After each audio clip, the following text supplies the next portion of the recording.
അധ്യായം 19. ദാവീദിനെ കൊന്നുകളയണമെന്ന് സാവൂൾ ജോനാഥാനോടും ഭൃത്യന്മാരോടും കൽപ്പിച്ചു. എന്നാൽ സാവൂളിന്റെ മകൻ ജോനാഥാൻ ദാവീദിനെ വളരെയധികം സ്നേഹിച്ചിരുന്നു. ജോനാഥാൻ ദാവീദിനോട് പറഞ്ഞു, എൻ്റെ പിതാവ് സാവൂൾ നിന്നെ കൊല്ലാൻ ശ്രമിക്കുകയാണ്. അതിനാൽ നാളെ രാവിലെ നീ എവിടെയെങ്കിലും പോയി കരുതലോടെ ഒളിച്ചിരിക്കുക. നീ ഒളിച്ചിരിക്കുന്ന വയലിൽ വന്ന് എൻ്റെ പിതാവിനോട് നിന്നെപ്പറ്റി ഞാൻ സംസാരിക്കാം. എന്തെങ്കിലും അറിഞ്ഞാൽ നിന്നോട് പറയാം.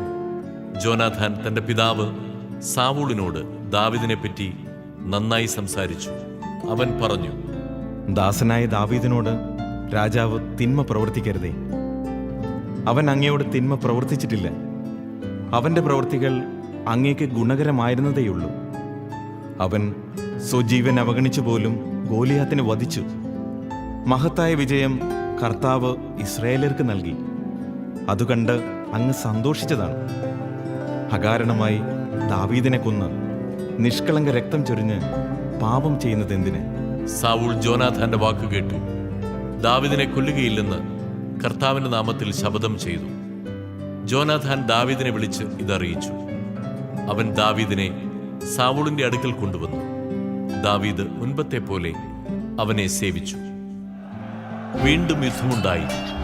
ദാവീദ് ഫിലിസ്ത്യരോട് പടവെട്ടി വളരെ പേരെ വധിച്ചു. അവർ തോറ്റോടി. കർത്താവ് അയച്ച ദുരാത്മാവ് സാവൂളിന്റെ മേൽ ആവസിച്ചു. അവൻ കയ്യിലൊരു കുന്തവുമായി കൊട്ടാരത്തിൽ ഇരിക്കുകയായിരുന്നു. ദാവീദ് കിന്നരം വായിച്ചു കൊണ്ടിരുന്നു. സാവൂൾ അവനെ കുന്തം കൊണ്ട് ചുമരോട് ചേർത്ത് തറയ്ക്കാൻ ശ്രമിച്ചു. അവൻ ഒഴിഞ്ഞുമാറി. കുന്തം ചുമരിൽ തറഞ്ഞു കയറി. ദാവീദ് ഓടി രക്ഷപ്പെട്ടു. ദാവീദിനെ രാവിലെ കൊല്ലാൻ കാത്തു നിൽക്കേണ്ടതിന് അവന്റെ താമസ സ്ഥലത്തേക്ക് ആ രാത്രിയിൽ സാവൂൾ ദൂതന്മാരെ അയച്ചു. എന്നാൽ അവന്റെ ഭാര്യ മിഖാൽ പറഞ്ഞു, ഈ രാത്രി രക്ഷപ്പെട്ടില്ലെങ്കിൽ നാളെ അങ്ങ് വധിക്കപ്പെടും. ജനൽ വഴി ഇറങ്ങിപ്പോകാൻ മിഖാൽ ദാവീദിനെ സഹായിച്ചു. അങ്ങനെ അവൻ ഓടി രക്ഷപ്പെട്ടു. മിഖാൽ ഒരു ബിംബമെടുത്ത് കട്ടിലിൽ കിടത്തി. തലയ്ക്കൽ ആട്ടിൻ രോമം കൊണ്ടുള്ള തലയണ വെച്ച് തുണി കൊണ്ട് പുതപ്പിച്ചു. സാവൂൾ ദാവീദിനെ പിടിക്കാൻ ദൂതന്മാരെ അയച്ചപ്പോൾ അവൻ സുഖമില്ലാതെ കിടക്കുകയാണെന്ന് അവൾ പറഞ്ഞു. അവനെ കൊല്ലാൻ വേണ്ടി കിടക്കയോടെ തന്റെ അടുക്കൽ കൊണ്ടുവരാൻ സാവൂൾ ദൂതന്മാരെ അയച്ചു. ദൂതന്മാർ അകത്ത് കടന്നപ്പോൾ കട്ടിലിൽ ഒരു ബിംബവും തലയ്ക്കൽ ആട്ടിൻ രോമം കൊണ്ടൊരു തലയണയുമാണ് കണ്ടത്. സാവൂൾ മിഖാലിനോട് ചോദിച്ചു, എന്റെ ശത്രു ഓടി രക്ഷപ്പെടാൻ അനുവദിച്ചുകൊണ്ട് നീ എന്തിനാണ് എന്നെ ഇങ്ങനെ വഞ്ചിച്ചത്? മിഖാൽ സാവൂളിനോട് പ്രതിവചിച്ചു, നിന്നെ ഞാൻ കൊല്ലാതിരിക്കണമെങ്കിൽ എന്നെ വിട്ടയക്കുകയെന്ന് അവൻ എന്നോട് പറഞ്ഞു. ദാവീദ് ഓടി രക്ഷപ്പെട്ടു.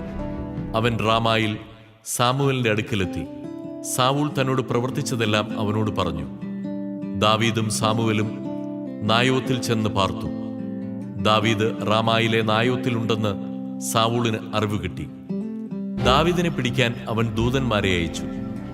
ഒരു സംഘം പ്രവാചകന്മാർ പ്രവചിക്കുന്നതും സാമുവേൽ അവരുടെ നേതാവായിരിക്കുന്നതും സാവൂളിന്റെ ഭൃത്യന്മാർ കണ്ടപ്പോൾ അവരുടെ മേലും കർത്താവിന്റെ ആത്മാവ് ആവസിക്കുകയും അവർ പ്രവചിക്കുകയും ചെയ്തു. സാവൂൾ ഇതറിഞ്ഞപ്പോൾ വേറെ ദൂതന്മാരെ അയച്ചു.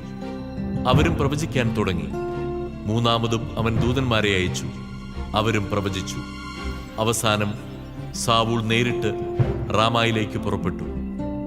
സെക്കുയിലുള്ള വലിയ കിണറ്റിൻകരയിലെത്തി. സാമുവേലും ദാവീദും എവിടെയെന്ന് അന്വേഷിച്ചു. അവർ റാമായിലുള്ള നായോത്തിലുണ്ടെന്ന് ഒരാൾ പറഞ്ഞു. അവൻ അങ്ങോട്ട് പോയി. കർത്താവിന്റെ ആത്മാവ് അവന്റെ മേലും ആവസിച്ചു. റാമായിലെ നായോത്തിലെത്തുന്നതുവരെ അവൻ പ്രവചിച്ചുകൊണ്ടിരുന്നു. അവനും പ്രവചിച്ചുകൊണ്ട് സാമുവേലിന്റെ മുൻപാകെ ആ രാത്രിയും പകലും വിവസ്ത്രനായി കിടന്നു. സാവൂളും പ്രവാചകനോ എന്ന പഴമൊഴിക്ക് ഇത് കാരണമായി.